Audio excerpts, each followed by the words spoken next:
Welcome to the Double R Show, the podcast that features everything about North Lincoln County.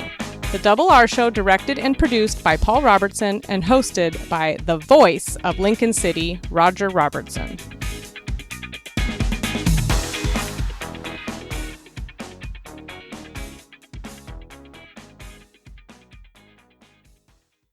It's week 2 of the podcast, and with us is State Senator Dick Anderson.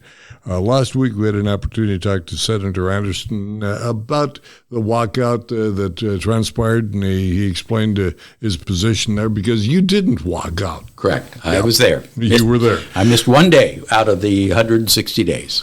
The thing that I'd like to focus on right now is you're actively involved in housing issues. What happened in the last legislative session that dealt specifically with housing? An awful lot, Roger. And I think the Governor Kotek, one of her primary objectives this session as being governor was housing. She combines housing with homelessness, and they are certainly related. Early on, there was her bill called House Bill 2001, was her primary housing homeless bill.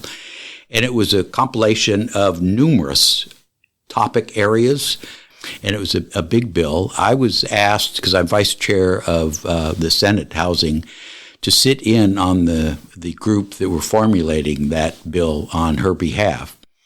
And it really shaped up initially to be a all homeless bill, take care of immediate needs of people without housing, a lot more subsidy dollars, rent eviction kind of protection, all this kind of stuff, sheltering. And so I was able to visit with the folks and say, well, where's the housing? And we need some housing. So we were able to insert some stuff about modular, not actual production, because, again, to get us out of this housing crisis, we need more production of housing. And that the difficulty is that people are members, such as myself, are staring in the face of folks that are suffering without housing. And so, we're throwing money at their effort and trying to get it sheltered without actually looking ahead and saying, how are we going to build out of this? So this 2001 bill came through. It was actually passed in March. Early in the session, the governor signed it. It had a couple of components that look to the future. It's going to be a good 10 years out before they really see some benefits for the production housing. But the other piece just happened one of the very last day of the session. Interesting. Senate Bill 3414, again, was the governor's bill, a new one. Similar characteristics, a multitude of different components. And in this was stuff that I had actually recommended, showed individuals that our communities in rural Oregon were lacking, the cities were lacking staffing, expertise, dollars to really facilitate housing. And so we needed to assist those entities. So 3414 had those kind of components in it. In addition, I was able to insert a land supply component in it, meaning to bring in a piece, allow cities once in a 10-year period to bring in from outside the urban growth boundaries up to and no more than, I think, 175 acres. Very narrowly, had to be for residential. 30% of that residential had to be affordable. And that made it through the House, came to the Senate. It died by one vote. The governor was not happy about that because, as you can imagine, Democratic majority House, Democrat majority Senate, Democrat governor, and it was her bill. She endorsed it. She lobbied for it. She twisted arms for it, and it died by one vote. Every Republican, and Republicans and senators had come back, voted for it. So here you had even every Republican voting for it. So we haven't seen the end of that. She is actually unlike Representative Gomberg, who does nails and tea with the governor just texts me. But we've been conversing about this bill, and she's seriously looking at a special session just for that bill. It's interesting to me that you talked about this is a 10-year run. How about the short term? you're exactly right. That's what I've been pushing is we're at a crisis. And I use the example on the Senate floor is if this was a medical emergency, wouldn't we be wearing masks? Wouldn't we be running vaccine through the process quickly? Wouldn't we be eliminating gathering of people? What are we doing that's similar to that for housing? And we're not. So to your point, Roger, is a good one. I've been pushing, what do we do in short term? We've got to, and land supply is a big piece of that. Sure. The other part of the housing element is trying to shorten down the process. I'm told it's 180 days in Portland to get a building permit.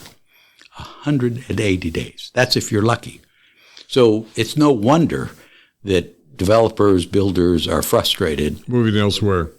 Exactly. Or time is money, so they're adding on to their cost of materials that go up.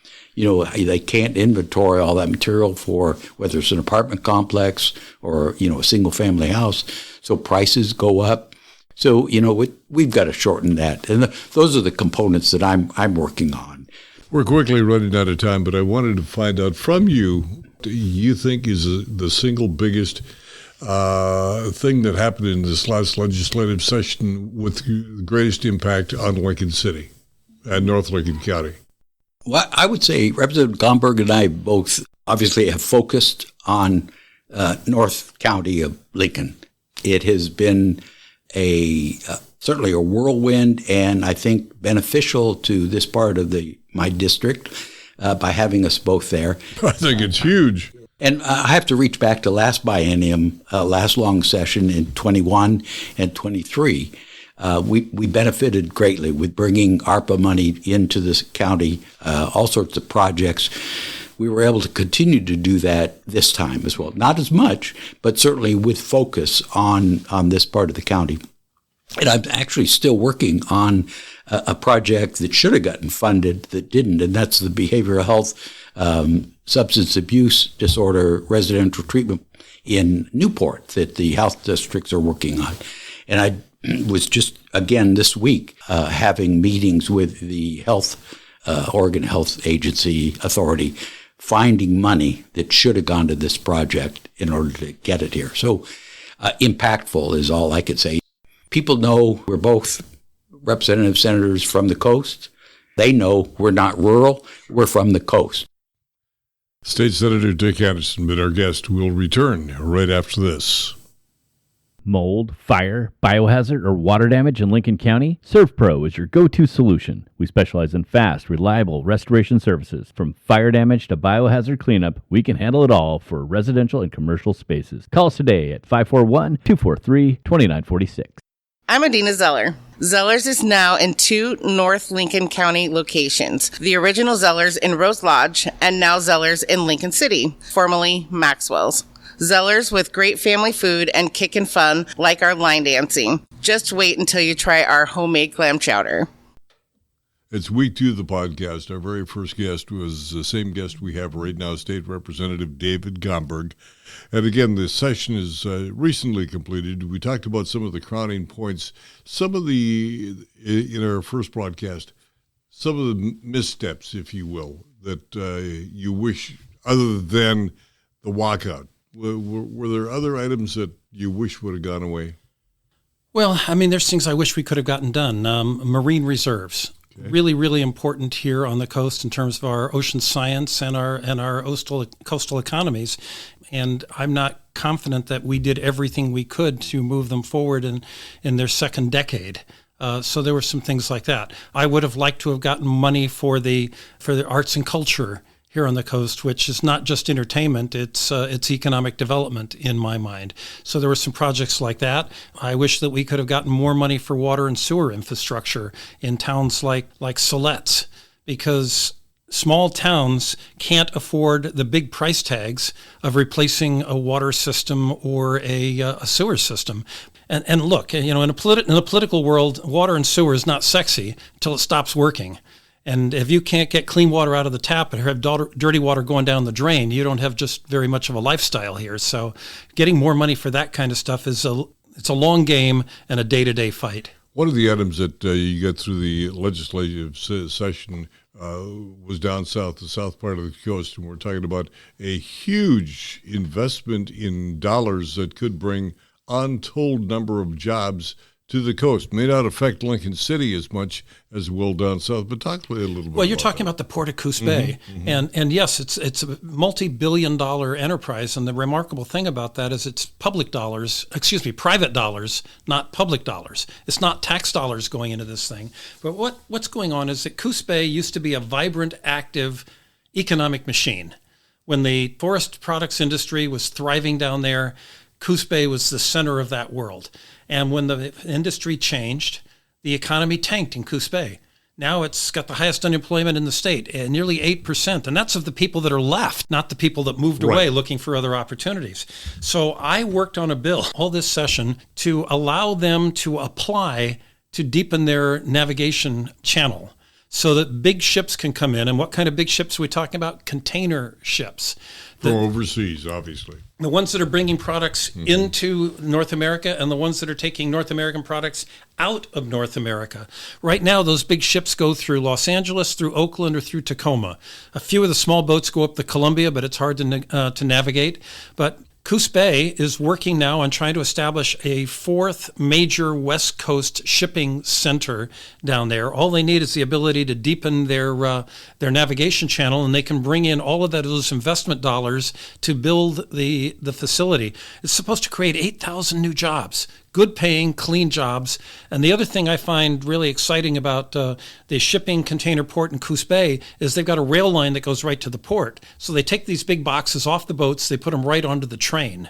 And they don't put them on trucks, they don't clog our highways. It's a 55% reduction in carbon emissions from That's each. huge. Cutting the carbon impact of this process in half by just simply getting them off trucks and onto trains. It can be a game changer, a life changer on the Central Coast. And I think it really is a big deal. My office worked that bill from day one until last day. We worked it through 11 different sets of amendments where we finally got the environmental community comfortable with it and the business community supportive of it. And it's a big win. Came through the Oregon House with only 2 no votes. You and I share a lot of common interests in what happens to be animals. Yeah.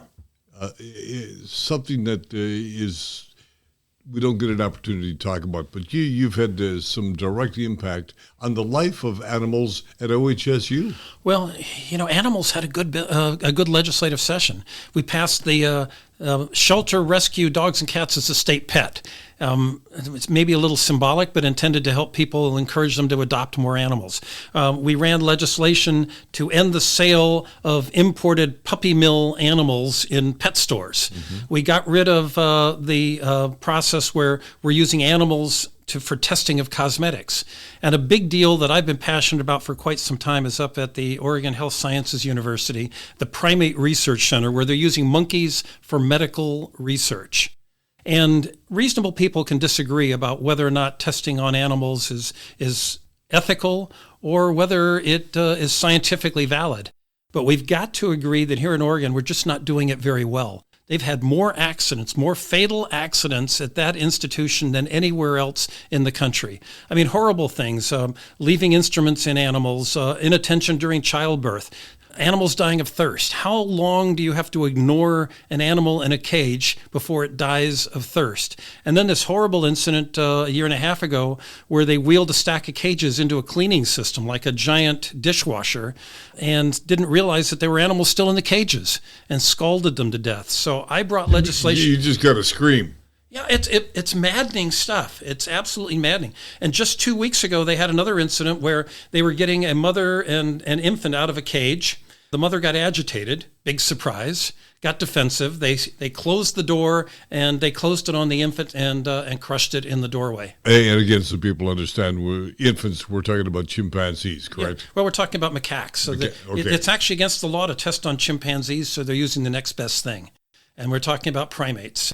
They share 96% of our human DNA, which is why they use them for testing. So I brought a bill forward to provide more accountability and more transparency at the Primate Research Center in Oregon. How many animals do you have? How many are born? How many die? How many you buy? How many you sell? How many are involved in research? What kind of research are you doing? How much money do you get for that research? and publicly disclosing when they are found in violation of animal welfare standards. It was a big fight. It was a hard fight, but we were able to get that bill to the finish line, and I'm very proud of that.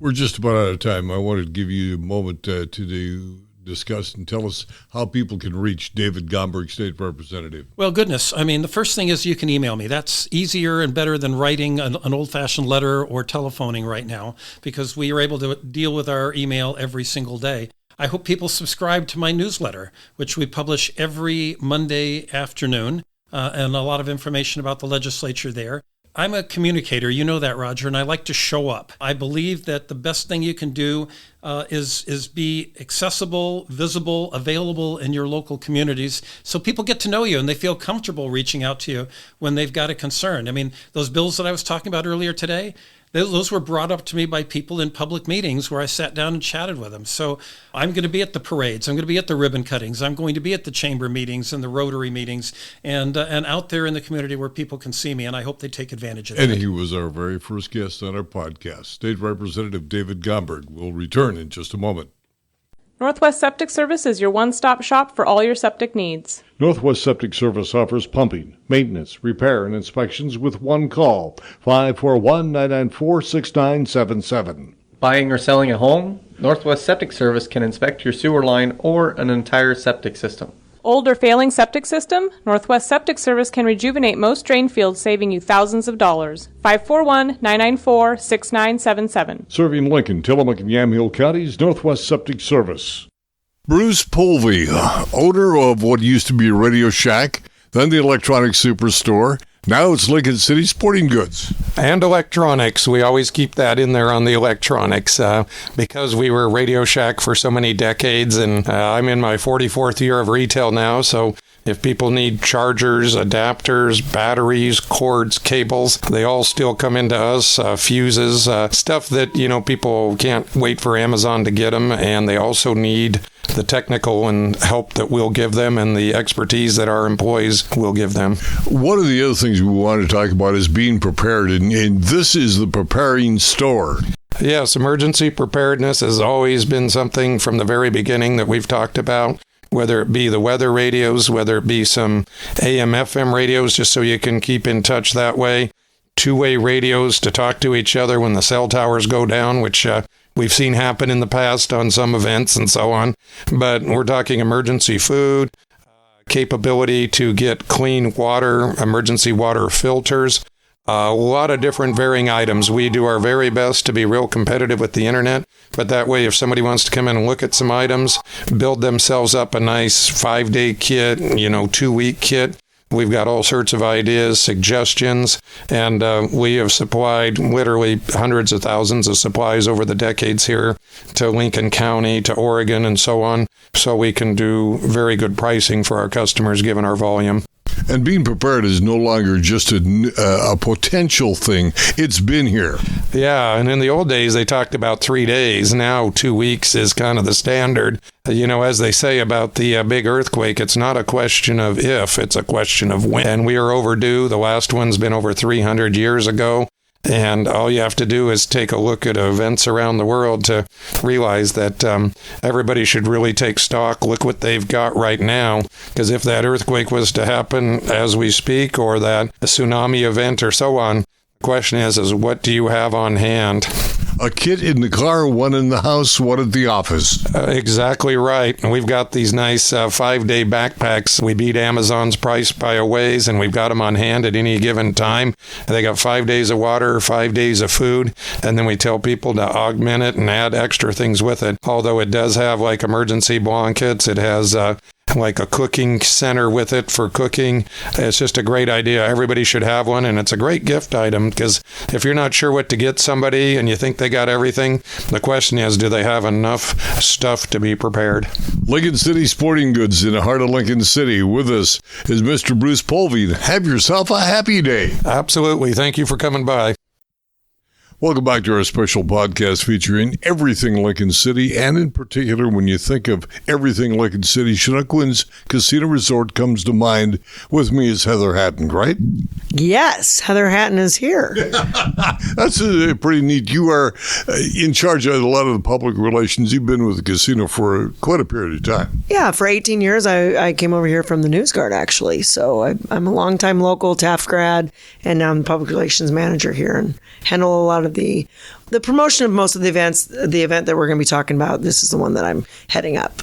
And the big event this weekend, we're talking about the Beach Bacon and Brews. Yeah, Beach Bacon and Brews. It was brought to us actually by the Newport Food Pantry, over 9 years ago, because we had 2 years without it because of COVID. And they brought it to us. They said, hey, bacon and brews, what's better than that? And so we partnered with them on this charity competition cooking event, and it's really taken off. And we love the event. We love giving back to the community and seeing just all the different recipes that they do with bacon. So it's been fun. Following up on something you just talked about, giving back to the community, most all of the big events that Chinook Winds does is all centered around giving back to some type of other organization, nonprofit. Yeah, we do try to tie those things in. And so Surf City is one of the largest events other than the Angels Ball. It's, I think, the biggest fundraiser for the Angels Anonymous crew. And we are also a part of the Angels Anonymous. Even though Angels Anonymous Ball has, they have their dinner here, we also do a tree, and we try to support it that way. Community days, we do a lot with that. And then this event, this is another one that's really great. Celebration of Honor is another one where we provide free services to veterans and active duty to come in. And we don't charge any of the vet services to come in and talk to those vets. So we try to do a lot of our major events around something to do back with the community. Let's go back to the Beach Bacon and Brews. You've got a number of exhibitors that'll be here. Who are some of those people? Well, we've got 12 charities, and last year we had 10. And so, I'll list them off. Cascade Relief Team, Discover Depot Bay, Lincoln City BPOE Elks, Friends of Lincoln City Parks, which is a new one. And I'm excited about that one because I think they're either they're a new organization or they're just really getting their name out there now. That's for a foundation for the parks. Yes. So I think it's really great that they're participating. Kiwanis Club, Landscaping with Love, Lincoln City Playhouse, Backpack for Kids, Angels Anonymous, Salmon River Grange, and Taft Tiger Boosters. So in Taft Tiger, there's a lot of prior winners. Taft Tiger Boosters missed last year, but I think they're ready to be back and defend their title from a couple years ago. Now, winners, how do they win? Yeah, so we have a People's Choice. People can go around, they can vote on their favorite charity. And then we have a judges. So People's Choice, and I think last year People's Choice was actually our vegan booth, which was interesting because they do, let me see, what are they doing this year? Grass-fed used to be Stupid Vegan, and Jordan is actually a Taft grad, which is pretty cool. She's doing vegan bacon baklava, jalapeno popper bacon mac and cheese, and bacon breakfast egg rolls with dipping sauce. So a lot of the booths have multiple options, but their baklava won, I believe, People's Choice last year. So it's nice that we have a vegan option for people. We do have a designated driver ticket as well. I don't drink, and so I brought that into effect year 3. Some people don't necessarily want to drink, and they want to enjoy the bacon. Sunny Valley Bacon supplies the bacon, and they've partnered with us every year. So they provide a case of bacon for every team. And then Bigfoot Beverages, they not only do they provide, work with all the breweries, but they also provide all the non-alcoholic drinks that you will find at the festival. Festival is Saturday, one day only? Saturday, one day only, 12 to 6. And we've thought about, how do we expand that? But we want to make sure that this is something that we do well. We can do it in one day. And that puts, if you think about it, that puts a lot of pressure on those charities. They have to prepare enough meals or enough tastings, little 3 to 4 ounce cups, for 500 people. And that's a lot for one charity. And so we are looking at, how could we expand this? We've got great live music. Boondock Boys is going to be from 12:30 to 2. And then we've got the Hellcats from 3 to 5:30. And we're really excited about the music. People are really excited about coming in. Ticket prices are $25. They get a tasting glass and $5 sand dollars.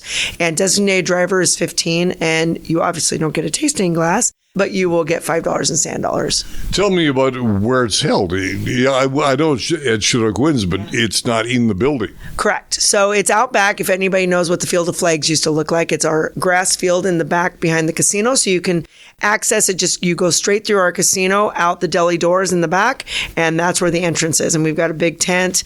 And it's just a fun outdoor feeling. And we just have such a great time. We do need to thank Taylor & Taylor Realty, Northwest Natural, TLC Credit Union. They provide sponsorship dollars for the charity teams to have money to buy their ingredients.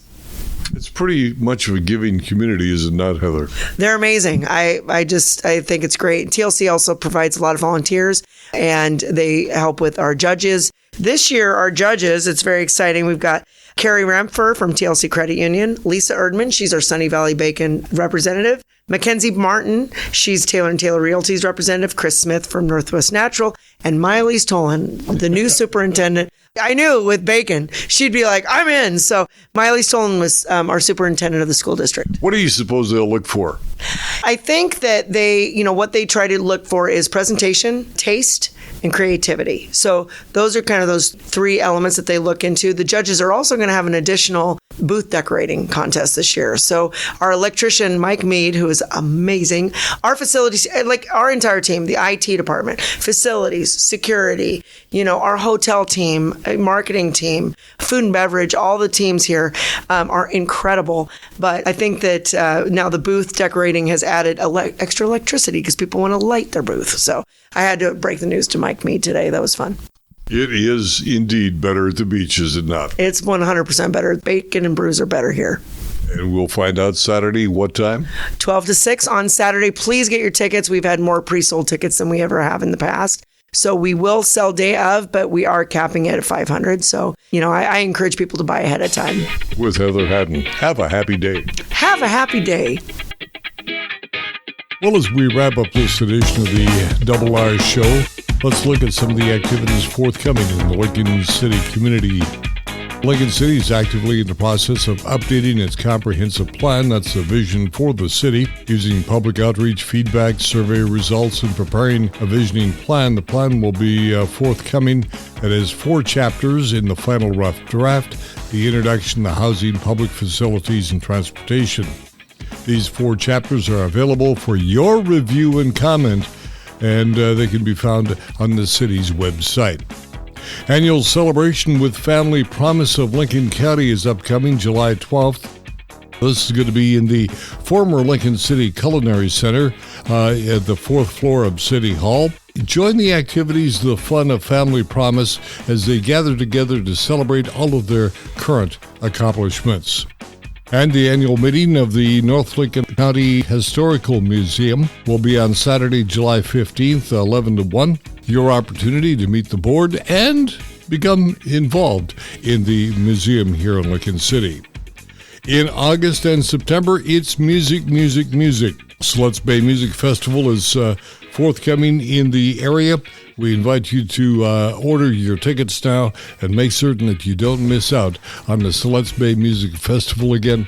That's August 25 through September 3rd. And as we wrap up the program, we'll remind you to help us feed kids. It's Backpacks for Kids, and July, of all months, is Peanut Butter and Jelly Month. I bet you didn't know that. Now you do. And the Backpacks for Kids need your help. Every school year, the Backpack program puts out over 2,700 jars of peanut butter and jelly or jam to children at risk of going hungry. Help us provide 2,700 jars of peanut butter. You can drop them off at your friendly local bank. And that will do it to the doings on a Double R Show. Please remember to like, subscribe, and share so you and your family and friends around the world and across the street can join us on a Double R Show. You've been listening to The Double R Show. Join Roger and Paul Robertson as they explore everything about North Lincoln County. The Double R Show, produced by Always Productions and hosted by Roger Robertson. Have a story? Email contact@alwaysproductions.com or call 458-201-3039. For The Double R Show, I'm Jana Grawn.